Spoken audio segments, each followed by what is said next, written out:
Welcome to Adventures in Education, a program that spotlights positive things happening in the world of education in Southern Oregon. I'm John Letts. Not all education takes place in the classroom.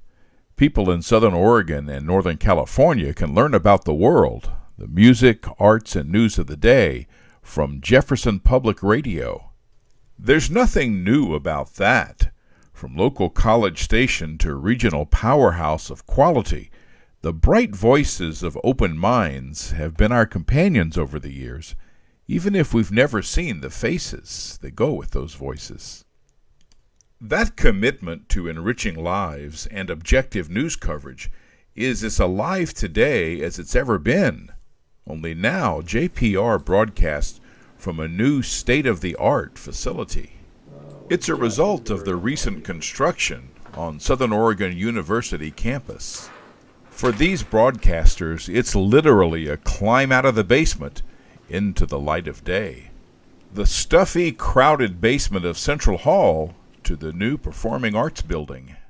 CEO Paul Westelle showed us around the new facility and talked with us about how the JPR broadcasters, the university, and the community will reap benefits from this newly constructed broadcast center.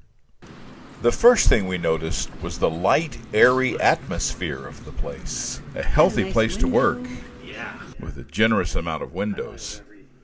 I was especially impressed with the size and openness of the newsroom. As a place where local news is produced, this newsroom provides the space for full-time reporters, students, and others who do their vital work here.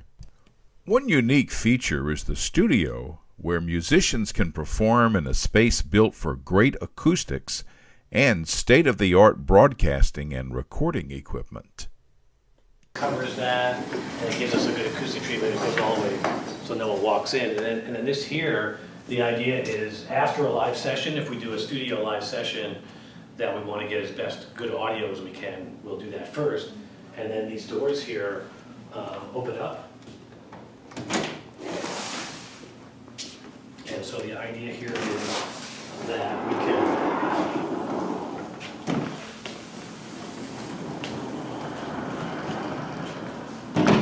eventually turn a group around and then have them perform out this way with a live audience kind of out in the plaza area here.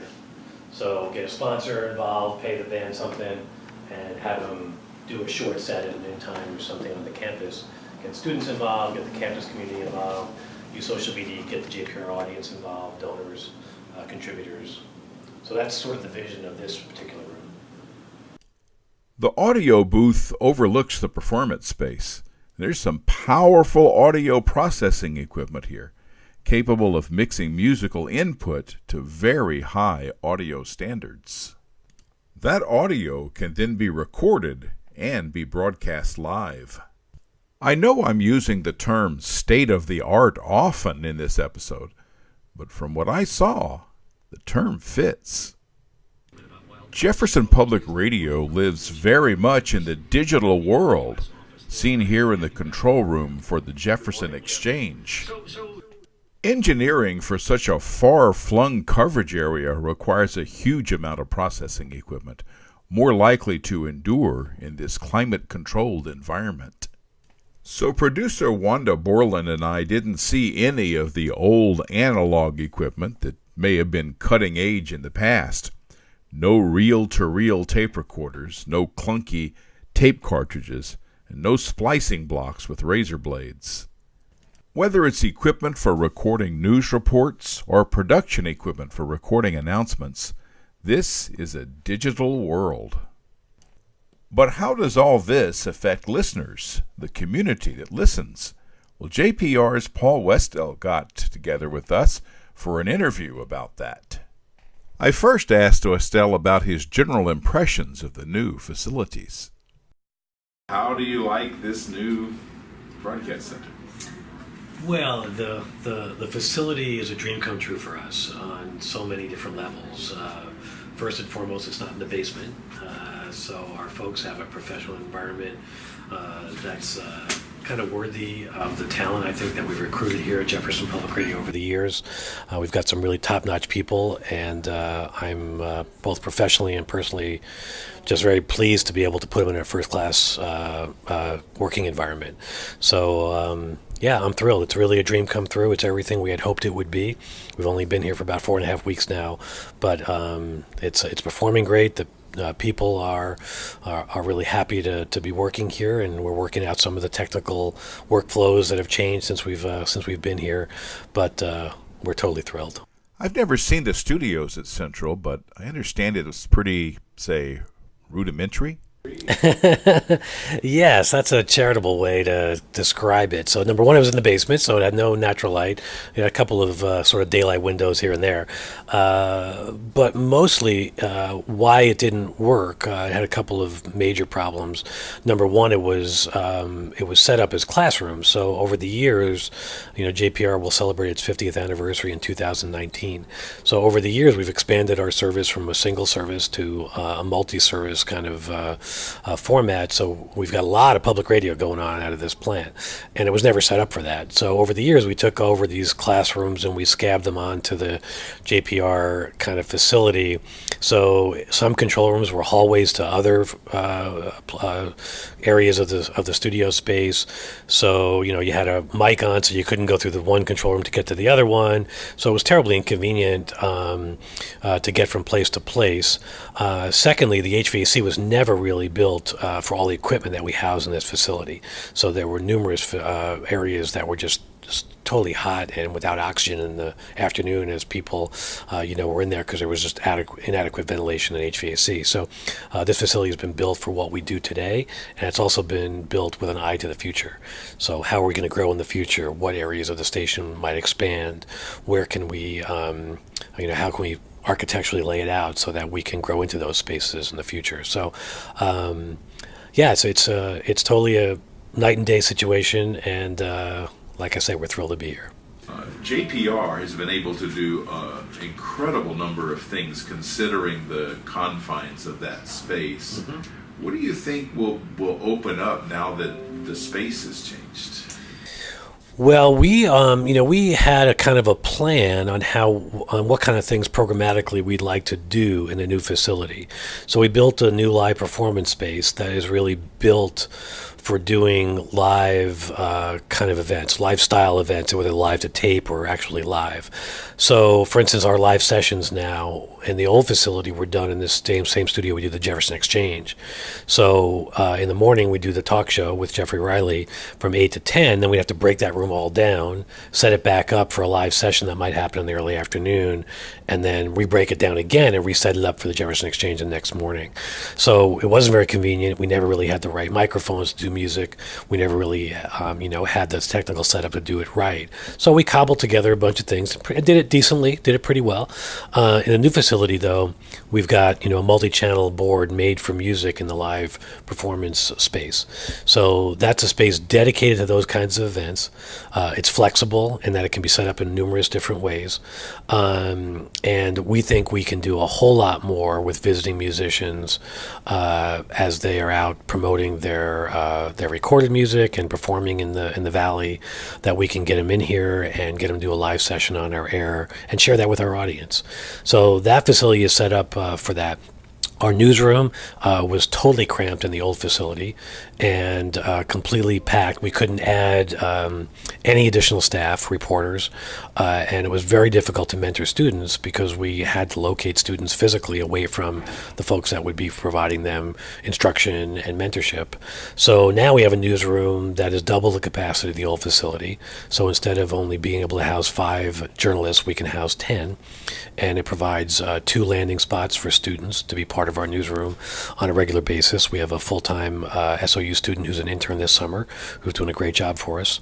So it enables us to engage the academic side of Southern Oregon University in a more meaningful way, providing better coverage for our listeners and providing a portfolio of multimedia content for a student as they go out and get jobs in journalism and digital arts and the other fields that they're interested in studying.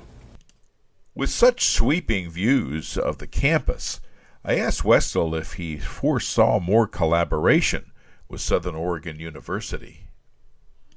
I do. I think, when strategically we looked at places to put a facility, that there was land, we were trying to make decisions about, what was best for the station and the university. And being on this beautiful part of the campus, I think only sort of cements our long relationship with the university as our licensee.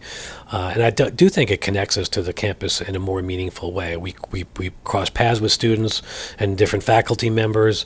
The proximity to the theater department and to the music building creates this kind of center core of the arts and culture departments here on campus.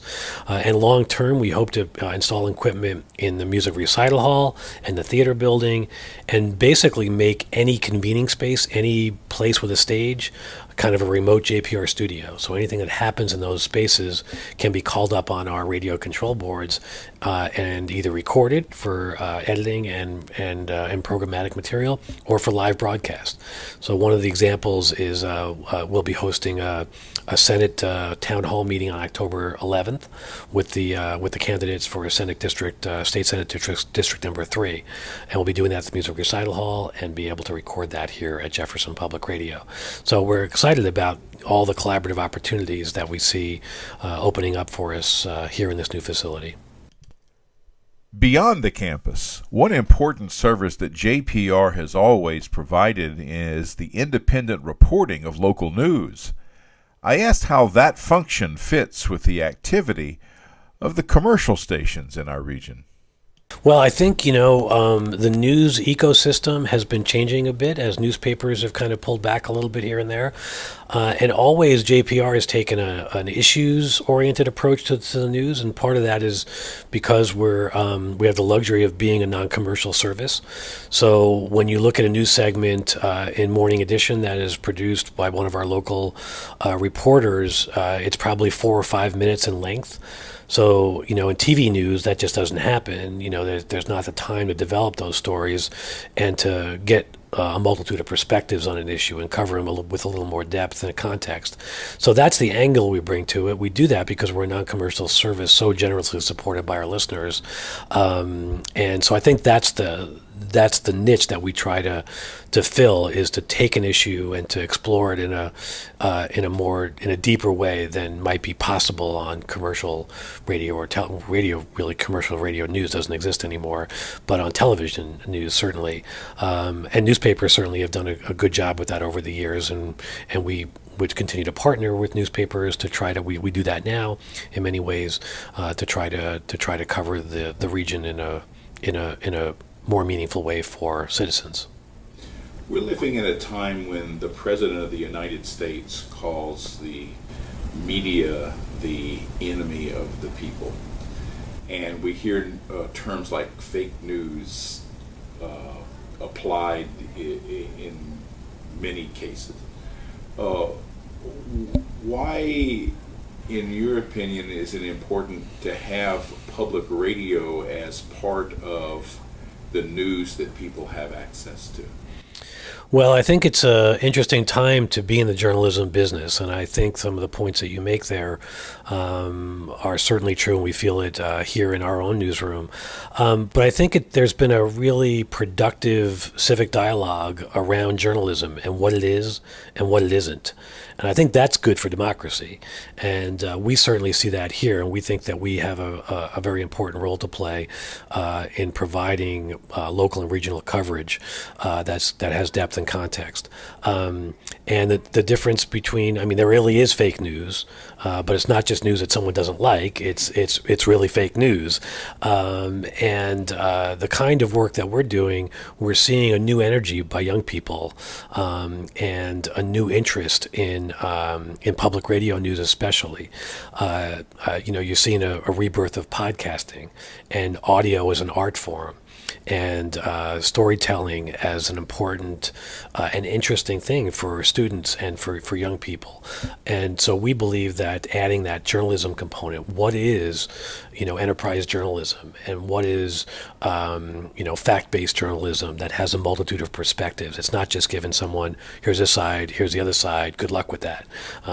Trying to provide experts that provide context for some of the issues that face us all as members of the Rogue Valley and the country and the world. While news is a vital part of each of JPR's 3 channels, music is also what enriches the lives of JPR listeners. As the Jefferson Exchange engages listeners of the News and Information Service, Dave Jackson prepares for JPR's Open Air program on the Rhythm and News channel. Yeah. All good, man. So this is where Open Air is produced, a rhythm news service throughout the day. Pretty much we've allocated each control room to a service, which makes it a little more simple. So right now we're into morning edition. Dave's going to be doing a promo in a few minutes for weather forecast in morning edition and promoting what's coming up on Open Air later today. And then he'll take over at 9 o'clock and be doing Open Air.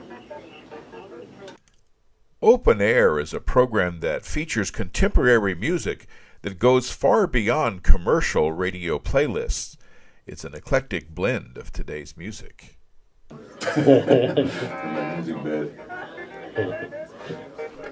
That includes what Westelle calls unappreciated music. Music that needs to be curated by human beings with a diverse musical background and genuine passion for the music. This is the CD library. We're still in the CD world. There's Dave Jackson right there. So the new facilities has room for all these music CDs. It's a lot. Yeah, this is from classical sections to open air, contemporary artists. The CD library holds about 40,000 CDs. Wow. So what do 40,000 CDs look like? Wanda Borland gives us a look.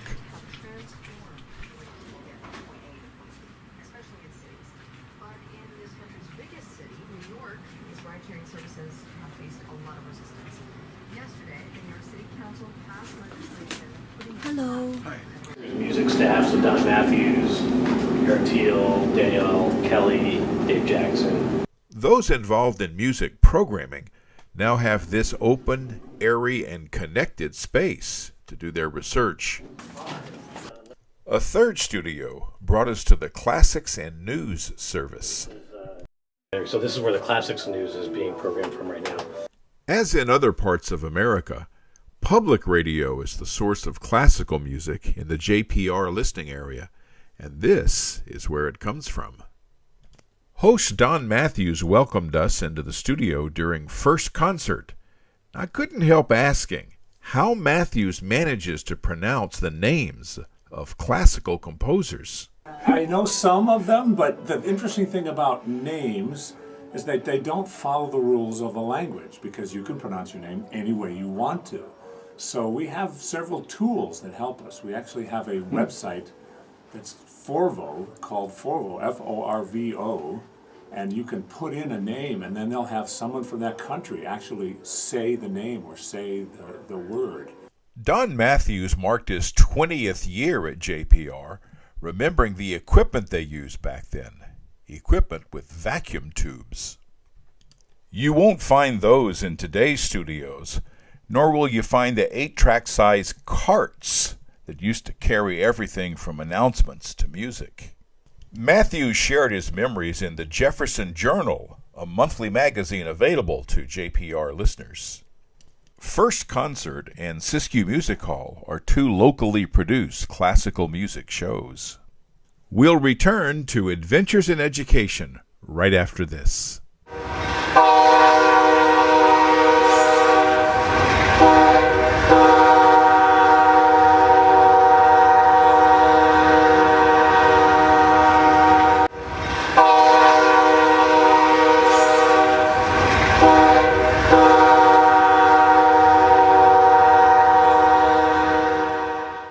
Trains and railroads. You'll see lots of them on Ramping Up Your English, Watch episode 1 through 32 on this station. If you've begun the process of learning English as a second language, I recommend a program called Ramping Up Your English. It's for people who've already started the process of learning English, but are at that intermediate level and are ready to ramp it up or increase their English proficiency. We come on twice a week on RVTV Voices, and we can be found at archive.org/details/roguetv. I hope you'll join me. If you want your English to get better, I hope you'll watch the program, Ramping Up Your English, right here on RVTV Voices.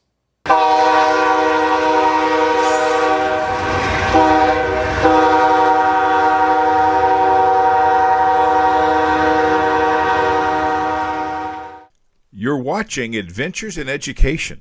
We're looking at the results of large-scale building spree at Southern Oregon University, especially at the new Broadcast Center for Jefferson Public Radio.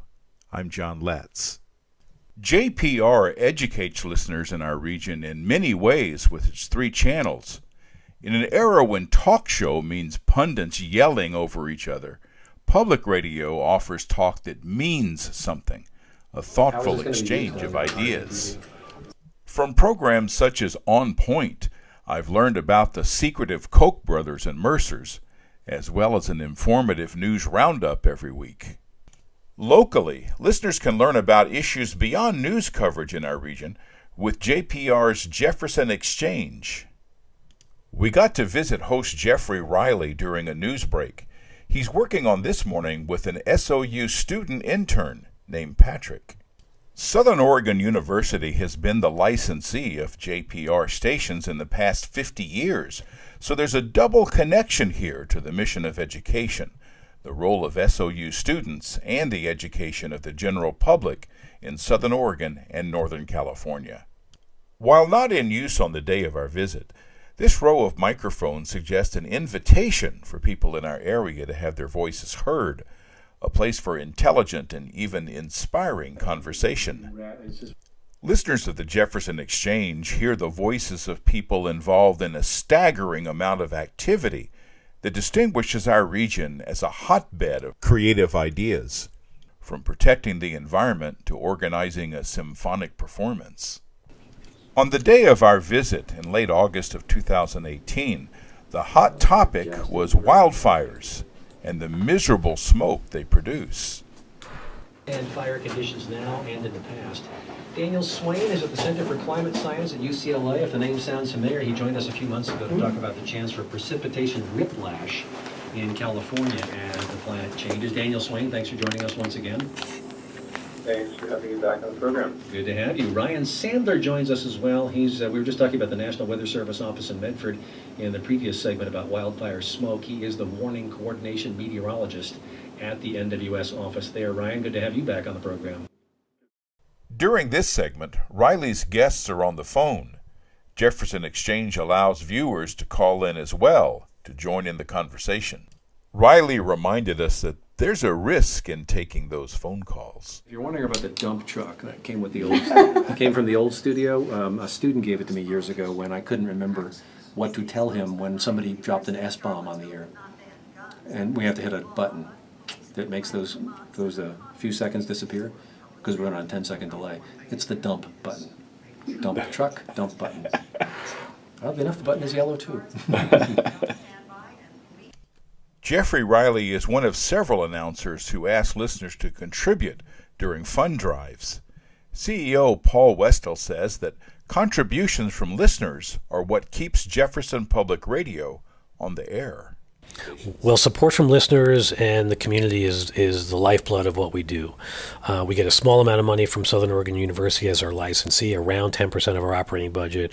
Around 12 to 14% comes from the Corporation for Public Broadcasting through a grant. The federal government provides a grant, and then we have to qualify for that grant every year. And the rest of it is all local support. So around 75% of the funds that we use to operate comes from local sources, from individuals, businesses, right here in the communities that we broadcast to. So local support, feels that most of the things that we do, most of the things we're capable of doing, from our news coverage to the national programs, purchasing those and getting the rights to broadcast those here in Southern Oregon and Northern California, and covers all the music programming, all the expenses of this very far-flung and expensive broadcast plant, which we've got one of the biggest in the country with 23 stations and 36 translators. It's quite the enterprise to keep it all functioning well. But local support is the absolute lifeblood of what we do. The Ashland community especially has been so generous. Ashland individual listeners contribute over $300,000 a year to the station. With 20,000 people, that's over $15 for every man, woman, and child. That's a national level. That's really off the scale of public support. So we are so grateful to folks who contribute and enable us to do what we do every day. Paul Westelle shares some closing thoughts about JPR's new facilities. For me, I've been here for 28 years now. I started in 1990, and it's very personally and professionally gratifying to see our staff in a facility that is really worthy of their talent. And I guess that's one of the big takeaways that I have coming into this new facility. And I guess the second would be, in many ways, this is a culmination of a chapter and a project in JPR's history. We've worked on this facility now for about 2.5 years, from beginning to end. And before that, a lot of dreaming and planning and fundraising and the things that were necessary to make it possible. But in many ways, it's a new beginning. It's a new chapter in our ability to serve the community and to think more broadly about how we might do that. This facility gives us new technical capabilities. It'll give us new human resources that we'll be able to attract a different type of people, I think, here in this new place. And we're looking forward to new ways that we might be able to serve the community that we haven't thought of before. So I think while it's easy to celebrate and sit back and say, wow, breathe deep and say we've really accomplished something, I think the most excitement is in looking forward and seeing how we might serve the community in new and better ways. So I think for many of us, we're trying to re-envision what JPR is in the future, and reinvent ways that we might be able to serve the community in a better way. You're watching Adventures in Education. You can watch an archive of today's show and others by going to this webpage and following the link to archives. Watch RVTV on Channel 15 or 182, or visit our website for the next Adventures in Education. I'm John Letts.